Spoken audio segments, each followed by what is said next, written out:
en 2008, donc un peu avant ça en fait, quand j'étais étudiant, j'étais apprenti. Moi, j'ai fait mes dernières années de master en apprentissage chez IBM et chez SFR. Donc, petit salaire. J'avais un petit... je crois que c'était 1000 euros. Non, 1500 la première année. Et après, non, 1000 euros. Et après, 1500 la deuxième année. Donc là, à la fin de la première année, tu reçois l'intéressement, la participation. OK. Qui est... Grand groupe. Donc, Grand groupe, donc tu reçois un petit... je crois que j'étais... la première année, j'ai reçu genre 2-3 000 euros, ce qui est énorme. En plus de ton salaire. Donc, tout le monde commence à dire « Ouais, je vais faire telle vacances. » Les gens commencent à déjà planifier comment ils vont claquer l'oseille, là. Donc moi, à ce moment-là, c'est 2009. C'est le fin fond de la crise financière. Lehman est tombé tout en bourse dans les toilettes.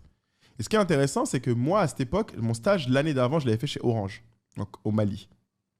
Donc je connaissais très bien la boîte Orange. Je voyais à quel point le truc, là, crachait de l'argent.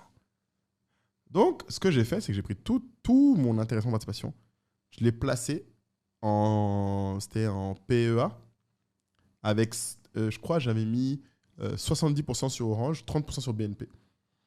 Et mon pote Jonathan a fait la même chose, sauf que lui, il l'a mis sur Lagardère en plus. Et donc, du coup, cet argent, on l'a laissé. Ouais, oublié. Cet argent, c'est avec ça que j'ai financé quand j'ai commencé à Africrea, 5 ans après. Ah ouais? Parce que les 3000 euros qu'on a mis, quand je l'ai retiré, parce qu'en fait, il s'est passé pendant 5 ans, en fait, tout était en bas. Je crois que l'action d'Orange, quand je l'ai achetée, elle était à genre peut-être 8 euros. Et elle est montée à un moment jusqu'à 23 euros. Donc, en fait, je me suis retrouvé avec, à un moment, je me souviens, j'avais plus de 12 000 euros. Parce que j'ai investi dans le creux quand personne voulait en fait, acheter les actions. Et après, je l'ai sorti. Et je me souviens, c'est avec ça que j'ai financé le début d'Africa. Excellent. Donc ça, c'était, je pense, mon meilleur coup. Hein. Depuis, j'ai pas réussi. Là, pendant le Covid, j'ai refait un petit coup comme ça. Mais là, j'ai dû faire du 50%. C'était pas un truc de ouf. J'ai mis plus d'argent, du coup. Bon, c'était intéressant. Mais vraiment, cette époque-là, c'était le feu. Aujourd'hui, est-ce que tu fonctionnes avec un budget? Oui. Ouais. Mais ouais, non, c'est important. Alors, le gros problème du budget, je trouve, pour moi, en fait, c'est que c'est typiquement le truc qui te donne le sentiment de gérer ton argent, mais qui ne t'aide pas forcément si tu ne l'appliques pas au jour le jour. Parce que moi, j'ai eu une époque de ma vie très, très chaude. Quand je suis allé étudier, ce qu'il faut savoir, c'est que mon père, bon, il nous a envoyé, c'était déjà... Moi, j'étais à la Défense. Parce qu'en fait, le problème, c'est que j'étais à Dauphine comme étudiant. Et le coin le plus près, c'était Courbevoie. Donc, mon père, en loyer, il devait lâcher un 600-700 euros déjà. Et en fait, il payait mon loyer, payait mon école, puis il me donnait 300 euros. Il me dit, pour le reste, tu te démerdes avec 300 euros. Manger, tout ce que tu veux, démerde-toi. Et à cette époque, j'ai découvert le pouvoir d'avoir peu d'argent. Parce que surtout, quand tu as peu d'argent, tu suis tout le temps. Oui.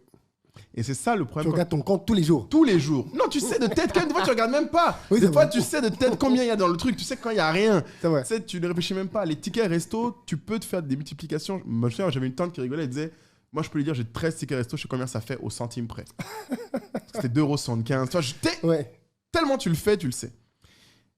Quand j'ai eu ma période fast, donc quand j'ai commencé à travailler, ce que j'appelle ma période fast, comme dit Kader, j'étais le jeune cadre dynamique. Quand j'achetais ma voiture, j'allais en week-end, tu vois.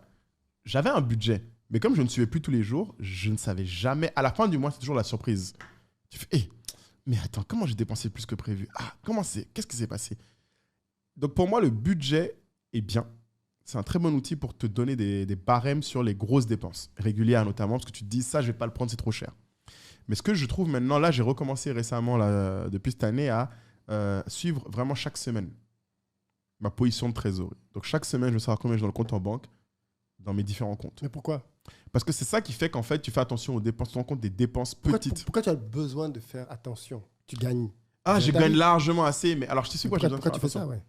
Parce qu'en fait, pour moi, c'est comme ça que tu as plus de... Comment appeler ça? De conscience.